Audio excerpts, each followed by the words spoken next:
Hello friends, आज मैं आप लोगों के सामने एक वीडियो लेकर आ रही हूँ जो है topic related to functions of marketing management. Okay, मैंने प्रीवियस वीडियोस में आप लोगों को मार्केटिंग मैनेजमेंट क्या होता है ये मैंने आप लोगों को बताया है, और आज के टॉपिक में मैं आप लोगों को ये बताऊंगी कि मार्केटिंग मैनेजमेंट का फंक्शंस क्या होता है और वो किस तरह से परफॉर्म करते हैं। ठीक है, मार्केटिंग मैनेजमेंट एक चलता फिरता पर्सन नहीं है और ना ही चलता फिरता एक जीव है, तो definitely it's a kind of art. Okay, marketing management एक तरह का आर्ट है। तो इस आर्ट को, इस प्रोसेस को किस तरह से करते हैं, कैसे इसका फंक्शंस होता है, आज हम लोग इसके बारे में पढ़ेंगे। तो first of all, the first function is of marketing is gathering and analysing market information. पहला फंक्शन जो हमारा मार्केटिंग का हो जाता है वो ये है कि हम मार्केट से इंफॉर्मेशन को गैदर करते हैं, एनालाइज करते हैं। गैदर मतलब इकट्ठा करना। ठीक है, डेफिनेटली अगर हमारे बिजनेस को प्रॉफिट चाहिए तो उन्हें मार्केट का इंफॉर्मेशन चाहिए ही चाहिए। क्यों? क्योंकि मार्केट में किस तरह का ट्रेंड चल रहा है, किस तरह का फैशन चल रहा है, लोग किस तरह का चीज़ पसंद कर रहे हैं, किस तरह के प्रोडक्ट में उनका इंटरेस्ट है, क्या उनकी रिक्वायरमेंट है, ये सब इन्फॉर्मेशन तो हमारे पास होना चाहिए। अगर ये इन्फॉर्मेशन हमारे पास नहीं होगा तो क्या हम प्रॉपरली लोगों का रिक्वायरमेंट अपने प्रोडक्ट के द्वारा पूरा कर सकेंगे? नहीं, it's not possible. Why? Because लोगों के रिक्वायरमेंट को पूरा करने के लिए हमें उनके रिक्वायरमेंट का पता होना चाहिए और उनके रिक्वायरमेंट के अकॉर्डिंग हमारे प्रोडक्ट में फीचर होना चाहिए, तभी लोग हमारे प्रोडक्ट का डिमांड भी करेंगे। तो यहाँ आप लोग देख सकते हो, gathering and analysing market information. Gather तो करना है बट मार्केट इन्फॉर्मेशन को एनालाइज भी करना है, प्रॉपर एनालिसिस करके ये चेक करना है कि किस तरह का प्रोडक्ट बनाया जाए ताकि लोगों को, कस्टमर्स को हमारा प्रोडक्ट पसंद आए। ठीक है, वो दिलचस्पी ले हमारे प्रोडक्ट में। Number second is marketing planning.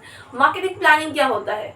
Marketing आपको करना है, ठीक है, दैट्स ओके, बट उसके लिए प्लानिंग तो होनी चाहिए ना। कोई भी काम करने के लिए हमें योजना बनानी पड़ती है, तो मार्केटिंग के लिए भी हमें योजना बनानी पड़ेगी, and that is the most important function of any kind of business. ठीक है, कोई बड़ी बिजनेस है उनके लिए बहुत बड़ा फंक्शन है ये मार्केटिंग मैनेजमेंट। आपको इस प्रोसेस के लिए, दैट मीन्स आपको क्या करना होगा? प्लानिंग तो करनी ही होगी। प्लानिंग मतलब योजना बनानी होगी, क्योंकि आप मार्केटिंग में किस तरह का प्रोसेस फॉलो करेंगे, पहले आप मार्केट को एनालाइज करेंगे, उसके बाद प्रोडक्ट बनाएंगे, या फिर अपने प्रोडक्ट में एक नया फीचर डाल के आप उसको सैम्पलिंग के तौर पे मार्केट में लॉन्च करेंगे, ताकि आप देखना चाहें कि वो प्रोडक्ट का रिस्पॉन्स कैसा आता है, कस्टमर्स का उस प्रोडक्ट के प्रति रिस्पॉन्स कैसा आता है। ठीक है, तो मार्केटिंग प्लानिंग वही होता है। द नेक्स्ट है product designing and development. Product designing and development क्या होता है? देखो, प्रोडक्ट लोग पसंद करेंगे आपके फीचर्स के वजह से बाद में। ठीक है, आपके प्रोडक्ट में क्या फीचर्स है, आपका प्रोडक्ट उनको कितने रुपए का यूटिलिटी देता है, कितना वर्थ का होता है, दैट इज अनदर थिंग। वो तो जब यूज करेंगे तब वो समझेंगे, लेकिन यूज करने के पहले आपको अगर अपना प्रोडक्ट बेचना है तो डेफिनेटली उसके पैकेजिंग को बहुत अट्रैक्टिव बनाना होगा। That is called product designing and development. That is product की डिजाइनिंग। पैकेजिंग भी एक सेकेंडरी मैटर है, बट पैकेजिंग के पहले प्रोडक्ट की एक डिजाइनिंग होती है। लाइक आप देखोगे किसी बॉटल्स का, कोल्ड ड्रिंक्स तो आप लोग सभी मोर और लेस सभी इंटेक करते हो, तो ये तो आप लोगों से बेटर कोई नहीं जानेगा कि किसी बॉटल का आप शेप देखोगे मटके की तरह है, किसी बॉटल का, जैसे लिम्का का बॉटल देख लो आप लोग, देखो शेप चेंज है। बॉटल्स का देखना बियर बॉटल टाइप शेप होता है। तो ये सब डिफरेंट डिफरेंट शेप्स जो है वो क्यों देते हैं? जस्ट अपने प्रोडक्ट को एक नयापन देने के लिए, एक डिजाइन प्रोवाइड करने के लिए। ओके, तो ये उनके मतलब स्ट्रैटेजी में होता है। तो that is for product designing and development. Product में भी डेफिनेटली कुछ डेवलपमेंट लाना, कुछ नयापन लाना, कुछ इनोवेटिव आइडियाज क्रिएट करना। The next is standardizing and grading. And what is standardizing and grading? आपने प्रोडक्ट को अगर आप स्टैंडर्डाइज नहीं दिखाओगे कस्टमर की नजर में, तो कस्टमर को ये फील आना चाहिए, एक्चुअली कस्टमर को ये फील आना चाहिए कि आपका जो प्रोडक्ट है वो स्टैंडर्ड क्वालिटी का है, बहुत अच्छी क्वालिटी का है, और मतलब इससे अच्छा उनके लिए कोई प्रोडक्ट, इससे बेहतर कोई प्रोडक्ट उनके लिए नहीं हो सकता। तो ये सब उन्हें रियलाइज करवाने के लिए आपको अपने प्रोडक्ट में कुछ तो स्टैंडर्डाइजेशन डालना होगा। दैट मीन्स आपका प्रोडक्ट स्टैंडर्ड क्वालिटी का दिखे। एक देखो, आपका एक प्रोडक्ट है जो नॉर्मल सिंपल दिखता हो, और एक है यूनिक वन है। जैसे आप मार्केट में डॉल्स खरीदने जाओगे या फिर कोई टॉयज खरीदने जाओगे, सभी डॉल्स नॉर्मल कॉमन तरीके से आपको मिले, बट एक डॉल है जो आपको बहुत ज्यादा पसंद आ गई। या फिर कॉमन तरीके का अगर आप ड्रेसेस लेने जा रहे हो, काफी सारे मार्केट्स में ड्रेसेस अवेलेबल है एक ही पैटर्न का। सपोज करो आप जो है काफ्तान कुर्ती लेने जा रहे हो, या फिर कुछ भी पैटर्न का, एक पर्टिकुलर पैटर्न मान लो अगर आप लेने जा रहे हो, सभी शॉप्स में आपको वो पैटर्न मिल रहा है, बट किसी एक शॉप पे आपको ज्यादा पसंद आ जाता है वो पैटर्न। क्यों? क्योंकि उनकी डिजाइनिंग जो है उसमें कुछ अलग है, कुछ अलग हटकर है, कुछ स्टैंडर्डाइजेशन है, कुछ इनोवेटिव आइडियाज उन्होंने डाला है। ठीक है, तो that is called standardization. And then next आता है ग्रेडिंग। What is grading? किसी भी प्रोडक्ट का ग्रेडिंग बहुत इंपॉर्टेंट है, क्योंकि हमारे पास प्रोडक्ट का काफी सारा क्वालिटी हो सकता है, बिकॉज सबकी जो परचेसिंग पावर है ना वो इक्वल नहीं हो सकती। कोई 1000 रुपए का चीज खरीद सकता है तो कोई 500 में ही काम चलाएगा, कोई 200 में ही काम चलाएगा, या कोई 2000 भी स्पेंड कर सकता है उसी प्रोडक्ट के लिए। तो ये जो variety of capacity of expenditure है बाय कस्टमर, उसके अकॉर्डिंग आपको प्रोडक्शन भी करना पड़ता है। जैसे देखो फॉग का जियो परफ्यूम भी है और फॉग का सेंट भी है, परफ्यूम भी है, दैट मीन्स कॉस्टली परफ्यूम भी है। तो अब जिनकी जैसे रिक्वायरमेंट, वो अगर ज्यादा प्राइस देकर नहीं खरीद सकते तो वो फॉग का डिओ लेंगे, और अगर वो ज्यादा प्राइस देकर खरीद सकते तो फॉग का परफ्यूम लेंगे। That is the strategy of the company कि उन्हें हर तरह के कस्टमर को कैसे कैप्चर किए रखना है। That is the strategy of the company. और कंपनी ऑलवेज ऐसी स्ट्रैटेजी को फॉलो करता है कि हर कैटेगरी के कस्टमर्स जो है उनके पास हो, ठीक है, उनके पास आए और उनसे खरीदे, चाहे वो रिच कस्टमर हो, चाहे मिडिल क्लास कस्टमर हो, चाहे पुअर कस्टमर हो, ठीक है।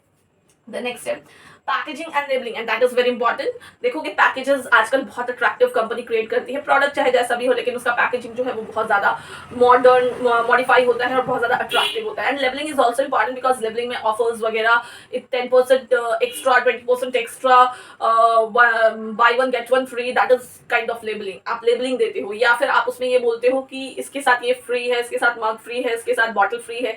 तो ये सब क्या है, लेबलिंग में शो करते हैं हम लोग। That's why labelling is very important. And labelling में देखोगे आप मनी भी मेंशन करते हो कि आप कितने प्राइस की आपकी प्रोडक्ट है, ओके। एंड द नेक्स्ट है branding. Branding is definitely important. अगर आप किसी प्रोडक्ट को खरीदने जा रहे हो, लाइक श्री लेदर का सामान खरीदने जा रहे हो, there is any kind of brand name, Sony का कोई चीज खरीद रहे हो, ठीक है, या फिर सैमसंग का कुछ खरीद रहे हो, तो ये सब क्या है, ब्रांड नेम है। इन ये अपने नाम से जाने जाते हैं। तो आपको अपने प्रोडक्ट के लिए एक ब्रांडिंग तो क्रिएट करनी पड़ेगी जो लोगों की नजरों में फेमस हो, जिसके नाम से आपका प्रोडक्ट जाना जाए। The next है customer support service. Customer support service is very important because सिर्फ सेल करना प्रोडक्ट को काफी नहीं है, आफ्टर सेल सर्विस भी मैटर करता है भाई। क्योंकि कोई भी कस्टमर सेटिस्फाइड कंप्लीटली होना चाहिए। वो सिर्फ खरीद कर चला गया आपके पास से, वो तो वो सेटिस्फाइड नहीं है, वो कुछ ना कुछ उसमें नुक्स निकालेगा या प्लस माइनस देखेगा। आप उनके कंप्लेंट को एंटरटेन कर रहे हो, ये उनके लिए बड़ी बात है, ठीक है। तो कस्टमर का कंप्लेंट लेना, उनको आफ्टर सेल सर्विस देना, उनके घर तक डिलीवरी पहुंचवाना, या फिर क्रेडिट फैसिलिटी देना।